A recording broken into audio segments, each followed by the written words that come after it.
सानिहा गुल प्लाजा में अमवात की तादाद 28 तक जा पहुंची है। 85 अफराद अब भी लापता। अमवात बढ़ने का खदशा है। सिंध बिल्डिंग कंट्रोल अथॉरिटी का कराची के तबाहशुदा गुल प्लाजा का मुआयना। सिस्टम नहीं लगा हुआ कि आग आने की सूरत में वो उसको अपनाया जाए और वो उस सेंटर को खाली कराया जाए। जस्ट लाइक मिसाल के तौर पर किसी भी बिल्डिंग में फायर अलार्म मौजूद नहीं है, किसी भी बिल्डिंग में जो है वो अपना हाइडेंट सिस्टम मौजूद नहीं है, इसी तरह जो है फायर फाइटर्स वहाँ पर मौजूद नहीं है। अगर किसी जगह पर लगा भी दिए गए वहाँ पर जो है उसको ऑपरेट करने वाले नहीं हैं। तो ये सारी चीज़ें हैं। फिर एग्जिट्स का इशू हैगा, इसी तरह फिर जो है वो आपका स्मोक डिटेक्टर का इशू है। तो इसमें पोर्टेबल जितनी भी चीज़ें हैं और जो प्रिवेंशन सिस्टम है हमारा फायर का, वो किसी भी बिल्डिंग में फुलफ़िल नहीं करता। तो यही वजह है कि जब कोई भी कहीं हादसा होता है तो फिर कैजुअलिटीज़ जो हैं वो बढ़ जाती हैं। अच्छा जफर भाई, ये बता दीजिएगा कि यहाँ आप सबसे पहले जब पहुँचे कौन सी ऐसी रुकावटें थी जिनकी वजह से आग इतनी तेज़ी से फैली, इतना बड़ा जानी नुकसान हुआ? देखिए, नियरेस्ट स्टेशन जो यहाँ पे हमारा सिविल हॉस्पिटल के पास से गाड़ी और सदर से हमारी गाड़ियाँ, यहाँ पे 3 फायर टेंडर फौरी तौर पर एक साथ आउट किए गए थे, क्योंकि जो फूंस आ रहे थे, जो जिस तरह से बताया जा रहा था कि लोग अंदर मौजूद हैं और आग बढ़ रही है, तो इसीलिए एक साथ 3 फायर टेंडर्स को यहाँ भेजा गया। अब चूँकि आपको पता है कि एम जनरल रोड पर जो है वो काम चल रहा है रोड पे, तो उसकी वजह से रुकावटें, और फिर उसी पर ट्रैफिक रवा दवा था, हफ्ते का दिन था, शॉपिंग सेंटर्स खुले थे, पार्किंग मौजूद थी। तो और फायर टेंडर आपको पता है उसका हजम ज़्यादा है, तो उसमें जो है वो जगह जगह पर रुकावट से मिली, लेकिन फायर टेंडर यहाँ पहुँचा। और पहुँचने के बाद जब आग ज़्यादा होने की वजह से जो दुकानदार थे, जो लोग यहाँ पर थे, उनकी सबकी कोशिश थी कि किसी तरह से हमारी दुकान बच जाए, और वो एक दूसरे को सबकर ले आने के लिए कोशिश कर रहे थे और वो अपनी दुकानों पे पानी का जो है खराज करवा रहे थे, जिसकी वजह से फिर आग बढ़ती चली गई। और फिर वो जो फायर टेंडर जिसने आधे घंटे में खाली होना था वो 15 से 20 मिनट में खाली हो गया। और फिर जो पीछे से दीगर फायर टेंडर आ रहे थे वो यकीनन आपके सामने ट्रैफिक फ्लो हफ्ते को क्या था। ठीक है साहब, ये बता दीजिएगा कि आपकी इनिशियल जो इन्वेस्टिगेशन है उसमें क्या पता लगा है, लोग जो अंदर मौजूद थे वो छत तक क्यों नहीं पहुंच सके, क्या वजह थी? देखिए, छत के ऊपर जो है जो रास्ता है वो उस पर ताला लगा हुआ था, और चूँकि मॉल बंद होने का टाइम था, उन इंतज़ामिया कहना है कि जी जब मॉल बंद होने का टाइम होता है तो हम जो है तमाम जो है दरवाजे लॉक कर देते हैं और एक दरवाज़ा छोड़ते हैं, जिससे जो लोग रह जाते हैं उनको फिर वहाँ से एग्ज़िट किया जाता है। और ये तमाम तारिक रोड और दीगर शॉपिंग सेंटर्स में हमने मुशाहिदे में आपने भी देखा होगा कि अगर किसी जगह का बंद होने का टाइम 10:30 है तो वो 10 बजे सारे गेट क्लोज़ करना शुरू कर देते हैं और 1 से 2 गेट छोड़ते हैं, और ताकि 10:30 तक लोग निकल जाएं और उसको क्लोज़ करें। तो यहाँ पर भी यही फार्मूला अप्लाई किया गया था।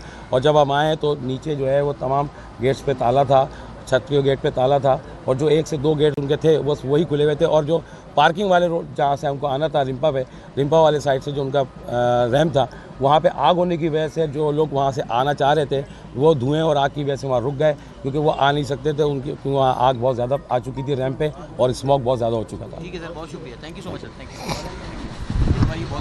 ऑफिसर मीडिया से गुफ्तगू कर रहे थे, उनकी जानिब से कहा गया कि रश की वजह से डिले आया थोड़ा सा रेस्क्यू ऑपरेशन में, लेकिन हमने बर वक्त जो थी वो रेस्क्यू ऑपरेशन के लिए गाड़ियां रवाना कर दी। जानिब से ये भी कहा गया कि बिल्डिंग में जो इंतजामात थे, फायर एक्सटिंग्विशर्स मौजूद नहीं थे और वहाँ पर एग्ज़िट का कोई इंतज़ाम नहीं था, और जो छत पर दरवाज़ा था और जो बाकी दरवाजे थे उन्हें भी लॉक कर दिया गया था, क्योंकि मॉल के बंद होने का टाइम था, जिसकी वजह से सिर्फ 1 या 2 दरवाजे ओपन थे जहां से लोगों के बाहर आने का रास्ता मौजूद था, जिसकी वजह से मुश्किलात बढ़ी और आग फैल गई और लोग बाहर नहीं आ सके। इसी पर बात करेंगे, सलमान सलीम हमारे नुमाइंदे हमारे साथ मौजूद हैं। सलमान, आगाह कीजिएगा, एक तो फायर ऑफिसर गुफ्तगू कर रहे थे मीडिया की जानिब से, और दूसरा रंपा प्लाजा को भी जो है वो खाली करवा लिया गया है, उस हवाले से क्या तफसीलात है?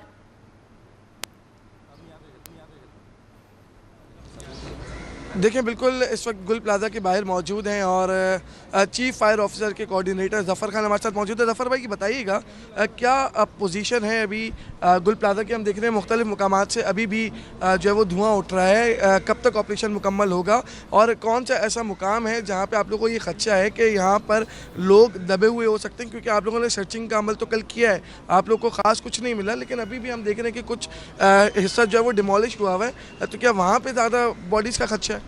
देखें, बिल्कुल आपकी बात सही है कि जो स्टैंड किया हुआ है बिल्डिंग का स्ट्रक्चर, उसमें हमने कल भी सर्चिंग की और आज भी अभी टीमें उतारी हुई हैं। ना सिर्फ ये उतारी हुई हैं बल्कि फायर फाइटिंग के हवाले से कूलिंग का अमल भी जो है वो अंदर घुस के भी कर रहे हैं। गो के रिस्की है, बिल्डिंग डेंजरस हो चुकी है, लेकिन उसके बावजूद भी ज़रूरी है, क्योंकि जो फिगर है वो 85 का है और रिकवरी जो हुई है वो 28 की हुई है, तो एक बड़ा फिगर अभी बाकी है। तो कोशिश ये है कि जो स्टैंड किया हुआ है स्ट्रक्चर उसको फाइंड आउट कर लें पहले, और उस पर काम भी हो रहा है। दूसरी तरफ जो है वो बिल्डिंग जो गिर गई है उसको मशीनरी के ज़रिए जो है वो उसको तोड़ा जा रहा है और उसको मलबे के उठा के ट्रक के ज़रिए यहाँ से निकाला जा रहा है। वहाँ पर भी हमारी रेस्क्यू अर्बन सर्च की टीम जो है खड़ी हुई है और जो मलबा निकलता है और जो खुदाई हो रही है उसको देखते रहते हैं। अगर किसी भी किस्म की बॉडी को असरात होते हैं तो मशीनरी को रुकवा के उस बॉडी को रिकवर करेंगे। ये बताइएगा कि आप लोगों ने जो जगह अभी तक विजिट की है और जहाँ पे आप लोगों ने सर्चिंग ऑपरेशन किया, तो क्या आज वहाँ पे दोबारा से सर्च ऑपरेशन करेंगे? और ये भी बताइएगा कि बेसमेंट की क्या सूरत हाल है? ऊपर तो आप लोगों ने फर्स्ट सेकंड थर्ड फ्लोर आप लोगों ने सर्च किया है, ग्राउंड फ्लोर बेसमेंट की क्या सूरत हाल है? जी, बेसमेंट में कल जो गुज़श्ता रात थी उसमें 2 बजे के बाद आग लगी थी, नीचे ट्रैवल कर गई थी। उस आग को हमने कंट्रोल किया, उस पर कूलिंग की और कल हमने पूरे बेसमेंट को भी सर्च किया था। और जो स्ट्रक्चर खड़ा हुआ है बेसमेंट का उसकी बात कर रहा हूँ, और जो बेसमेंट दब चुका है बिल्डिंग गिरने की वजह से, वो तो जाहिर सी बात है कि मशीनरी के ज़रिए मलबा रिमूव होगा तभी जो है उसको वाजे होगा। लेकिन जो स्ट्रक्चर खड़ा हुआ है उसकी बेसमेंट को जो है हम सर्च कर चुके हैं, लेकिन आज फिर दोबारा जो है एक दफ़ा उसको मज़ीद करेंगे कि कोई कोना कोई जगह ऐसी ना रह गई हो हमसे। हो सकता है कि हमसे रह गई हो और हमने उस तरफ गौर नहीं किया हो, क्योंकि जैसे जैसे दिन गुजर रहे हैं, वक्त गुजर रहा है, तो बॉडीज़ की जो है वो शक्ल बिगड़ रही है। तो वो अब लास्ट टाइम भी आपने देखा होगा कि कुछ पार्ट्स मिले थे, पूरी बॉडी नहीं मिली थी, और जो बॉडी मिल रही हैं तो वो उनके कुछ आज़ा टूट जाते हैं, हिल जाते हैं, क्योंकि इतना गल सड़ जाते हैं, मामला हो जाते हैं। तो जलने के और हीट के अमल की वजह से तो बॉडी की जो है पार्ट्स की शक्ल में अब तो यकीनन हमें अब बहुत तवज्जो के साथ दोबारा एक एक चीज़ को दोबारा देखना होगा कि किसी जगह हमसे कोई मिस्टेक तो नहीं होगी, कोई रह तो नहीं गई कोई जगह, और जो मलबा बिल्डिंग गिर चुकी है, मलबे तरह दबी हुई चीज़ है, उसको मशीनरी के ज़रिए रिमूव होगा। अब उसमें कितना वक्त लगता है, यकीनन मशीनरी अपने हिसाब से काम कर रही है और उसमें कितना वक्त ज़्यादा लग सकता है। हो सकता है आपके सवाल का जवाब आप खुद दे रहे हैं कि हो सकता है कि उसमें ज़्यादा बॉडीज़ हों, तो ये मुमकिन हो सकता है। बहुत शुक्रिया। देखिए बिल्कुल चीफ फायर ऑफिसर के कोऑर्डिनेटर ज़फ़र खान हमारे साथ मौजूद थे। उनकी जानिब से बताया गया कि यहाँ पर सर्चिंग ऑपरेशन कल भी किया गया और आज फिर किया जाएगा।